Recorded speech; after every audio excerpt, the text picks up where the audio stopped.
thrust kick. But Britt counters one of her own. Stop to the back of the head. Britt Baker covers. 2, 3. The winner of this match, Dr. Britt. What up, y'all? This is your boy Ace here, and welcome to Afternoons Light. So let's wrap up Dynamite this week, y'all. So we're going to go with the women's match like we always do. We always say the best for last, which is the women. And let's go with Britt Baker versus the Bunny. And what I did not expect was that she was going to have help ringside. So Penelope Ford was with the Bunny. And I'll tell you, I love them too when they're together, man. Because they're friends in real life. But the problem is that in AEW, they have a large roster. And they even have a decent-sized women's roster. You know what I mean? And there's just so many women that don't get used. Like, we finally are seeing Diamante, right, on Collision. Finally, after all this damn time. You know what I mean? We're finally going to see if she's supposed to have a match against Willow Nightingale or whatever. But we just don't see the woman. I'll talk a little bit more about that after that. Let's get into the match. So this is the last of the qualifier for the Fatal 4-Way match at All In for the AEW Women's Championship, which is basically her Sheeta's title. And so far, Toni Storm was already a lock because she's using her rematch clause in it. Hikaru Shida beat Anna Jay last week on Dynamite, and then Saraya beat Sky Blue on Rampage. So let's get into this, y'all. Bunny put Baker in a head scissors, so this is the final spot. In a head scissors over the top rope, heading into a PIP break, and then when we came back from PIP break, Baker pulled out her glove and set up for her finisher, but Penelope Ford climbed onto the apron and took the glove away and played to the crowd to look like a goof. And then Baker knocked her off the apron. Then Bunny super kicked Baker and then ran the ropes. Baker threw a super kick that missed by a mile and then stumped and pinned Bunny for the 1, 2, 3. So that was all she wrote for the Bunny as Britt Baker beats her in 7 minutes and a half. And I was surprised that the match got them as much time as it did. You know what I mean? And unfortunately for the ladies, okay, I just went over the embarrassing Texas Chainsaw Massacre death match, man. That had to follow this, and the crowd was absolutely kind of quiet. The last few crowds in AEW, man, have been really good with with the women's matches. Except for, I think there was like one match on Rampage that wasn't too good. Was it the Tampa crowd, I think, a couple of weeks ago? Where they were kind of silent, but that used to be a norm for AEW. Like, up until this year, that used to be a normal thing for the crowd to be quiet during the women's matches, right? They've been actually good this year. Like, they've actually been really improving the crowd from what I've noticed. It's like on par with the WWE. If you watch a WWE women's match, it's kind of on par with that now. And this was the most quiet I've heard them in a especially a Britt Baker. Usually Britt Baker matches are always like the crowd is always involved. But it was the match that they had to follow that really kind of like, the crowd was just out of it. Like, the Nashville crowd was out of it, bro. And I think the other thing is too, that was a problem. And so I'm not going to put it all in Texas Chainsaw Massacre death match. I think also just the way this was booked. So the crowd hasn't seen Allie, who's the Bunny, and how long on Dynamite? Like, bro, we haven't seen her in the ring since like earlier the year, and it was only one time. You can't really book people this way. This is the problem. This is why that dude made that sign. You got to book the women's division better than this, bro. And we all knew Britt Baker was winning. Let's look at the poll to see if the poll reflected what I'm talking about. My poll. So we had almost 300 votes, 222 likes. 84% went for Britt Baker, 16% went for the Bunny. Let me tell you something. This is a bit of a surprise. I really thought Britt Baker would have cleaned house on this with close to 95%. 84%? That's kind of surprising. Because that means almost 20% chose the Bunny in one of the most predictable women's matches of all time. We all knew Britt Baker was winning. like there was no way. Now, if the bunny had won, that would have been something. You know what I mean? That would have been something. And I love the bunny. If y'all ever get a chance to watch her YouTube, and she got a birthday coming up, by the way. I think it's the same day as All Out, right? I think it's the same day as All Out in Chicago. But happy birthday to her. I always follow her on YouTube, and she has some incredible videos. She's obviously a horror movie junkie like Shotzi is in real life. And she's just real cool. She has a camera back there. Unless you meet the wrestlers and see the wrestlers, outside. I would definitely recommend binging her channel if you ever get the chance. The bunny, she does some really good videos, man. But it sucks. I think she had like some injury problems too, though. But it really sucks that we don't see her enough. And I think overall with the women's division, and I keep saying this, one of the reasons why AEW has the worst women's division, out of the three promotions, or between WWE, NXT, and Impact Wrestling, and Dynamite. I mean, not Dynamite, AEW. AEW has the worst, and it's not because of the talent. The talent's good. It's just the way they're booked. I do feel like this year, I keep saying this, I think that's why the crowd has been a little better towards the women this year, because I think they have improved with the booking, but it's just not enough. It's still like a long ways for them to go. And the thing that doesn't help is that you only get one women's match guaranteed every week. You don't have a lot of storylines going on. So nobody's really personally connected to these wrestlers either.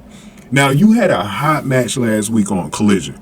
That crowd in Greensboro was hot for that tag team match with Chris Statlander, Willow Nightingale. Willow probably has the best connection to the crowd out of anybody in the company. Then you got Diamante and then Mercedes Martinez. And boy, oh boy, one of the most shocking things, they gave Mercedes Martinez and Diamante heat in that match. And it was a huge babyface versus heels match. You know what I mean? That's the way it was booked. And they let the heels get a surprising win. So now we get that rematch against Diamante. Well, it's not a straight rematch because it's going to be a singles match this week. It get Willow Nightingale. So we get a chance to see that. And hopefully we get Mercedes Martinez versus Chris Statlander as well for the TBS title. But yeah, man, it was so exciting. And one of the things that I liked about it, it should be a tag team division in the woman. We should get a tag team division, bro. Where are our tag team titles at? And I think one of the reasons why we don't have them is because Tony Khan right now he's not giving enough time to the women dude, there's 5 hours of wrestling. Why do the women only get like 3 matches a week on each show? 1 match on each show. You know what I mean? It's better than, maybe not going through the whole show without a match, so I really shouldn't be complaining. But, like, as a women's wrestling fan, y'all all know this. Y'all on my channel. The focus is on the women, but we do cover the men. But the main focus is on the women. And the problem that I got is that I think AEW could do so much more better with the way they booked them. And I think the problem is they don't book them enough. Like, some of these girls, you don't see them for a while. And so the crowd can't really build up a connection to them because you got no momentum with a few of these girls. Like, the crowd used to love the bunny. They used to love the bunny because the bunny was a frequent player at one point in AEW. A few years ago. She was a frequent player. So you used to always see the bunny. Then she had that awesome tag team match with her and Penelope Ford against Anna Jay and Ty Mello. One of the best women's matches you ever gonna see. That bloody match, hardcore match that they had on New Year's Eve. Oh my God, that street fight. The one that they had earlier this year didn't match up to that one. But that one was terrific, bro. Because you saw all the potential that, like, Anna Jay had. Because Anna Jay was really young at that point, like 22 or some shit. And you saw all the potential that she had. And you can see how she's looked good in the ring. And this is why girls like her don't have as much reps. Julia Hart, Sky Blue, Billy Stark, some of the younger girls in the back who need a little bit more time in the ring. You're not getting those reps either, though. You know what I mean? And so, like I said before, we need look, Tony Khan, you gotta turn Rampage into an all-women's wrestling show, bro. You know, and that'll really help AEW stick out if they turn it into an all women's wrestling show. Because that's one of the things that helps NXT stand out. Is that NXT, a lot of people look at NXT as a women's wrestling show. Even though it is still dominated by the men. But the reason why people look at that, because there's so many segments featuring the females. You get about 2 female matches each show. And guaranteed, sometimes you get 3. But you get a lot of segments with the women, and they build up storylines over there. I feel like the women are booked so well over there, and they're starting to have some problems because they got so much talent that a lot of them aren't getting used now.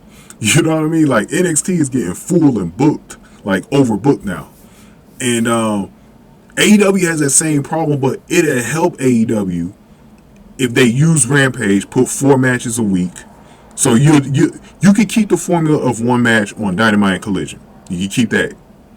Then on Rampage, you do 4. Now you have 6 matches a week. Sometimes you'll probably do 5 matches because maybe you'll do like a half-hour match or something like that every now and then, like a 15-minute match. But just imagine if you were able to do 6 matches a week. You gave them a whole hour on Rampage to establish storylines, feuds, and everything like that. Do you know how much that'll help your women's division, bro? Dude, the men don't even need. Look, the men already got 4 hours, bro. They already got 4 hours. They don't even really need Rampage, because the only reason why Rampage is even existing is because you got that deep part of the men's roster that doesn't even get used. You know what I mean? And you get random matches. You know what I mean? So I think that's what they should do. Maybe you get a 4th wrestling show for the men. You put them on Friday nights. Friday nights at 10. Or you can keep Rampage as it is. And then at 11 p.m., you can do a women's wrestling hour right behind that. So you do a women's wrestling hour Fridays at 11. We'll get it. For those of us that really like the hardcore women's wrestling fans, we'll watch it. You know what I mean? But you will get 4. But we'll see it as like an NXT, though. You know what I mean? We'll see it as like an NXT. I wish, because he used to have it perfectly with Dark and Elevation being on at 7 p.m. before any of the major shows. It'd be really cool if like TBS or TNT, mainly like TNT, reserves like 7 p.m. for an extra show like that. You know what I mean? I think that'd be pretty cool. Like if you were able to put this show on Mondays at 7 p.m. or something like that. Like, I think that'd be cool, bro. You put an all-women's wrestling show, or you put Rampage there, and you had a women's show on Fridays at 10. You know what I mean? You can do it either way. You could put Rampage on at Mondays at 7. I guarantee you more people are going to watch it because it's in a better time slot. If you put it on Mondays at 7, and then you have Rampage, not Rampage, but you had the new all-women's wrestling show, Fridays at 10. 4 matches most weeks. 4 matches, and you start to establish all of the storylines, bro. I'm telling you, it'll work. It'll help that woman's division dearly. It'll help that woman's division dearly, because now the people who do watch that show, they're more connected to the woman's talent, who they get a chance to visibly see them on TV every week. So now when you do these matches on Dynamite or Collision, they don't look so random now. You know what I mean? And now you got the crowd who could get a little bit more visibility to them. And then you could tape that. You could tape that before, let's see, if you did that show, you could probably tape that before Collision on Saturdays. Or, I don't know how they'll do it, though. I don't know how they'll do it. But this video getting too long, though. Man. Bro. If y'all like this video, man, tell y'all friends about it, man, because I had some really good suggestions in this one, man. I should have did a separate video on this. My AEW videos are so long this week, man. But going ahead and get this video, like, share, subscribe, y'all. I really want to thank y'all for watching it this far, man. I'll see y'all. I think I'm going to cover that Diamante match. I don't know who's on Rampage, though. I don't know if there's any women's matches on Rampage this week, but there is one I might cover. But I'll see y'all over the weekend, man. Thank y'all for watching. Afternoons to light.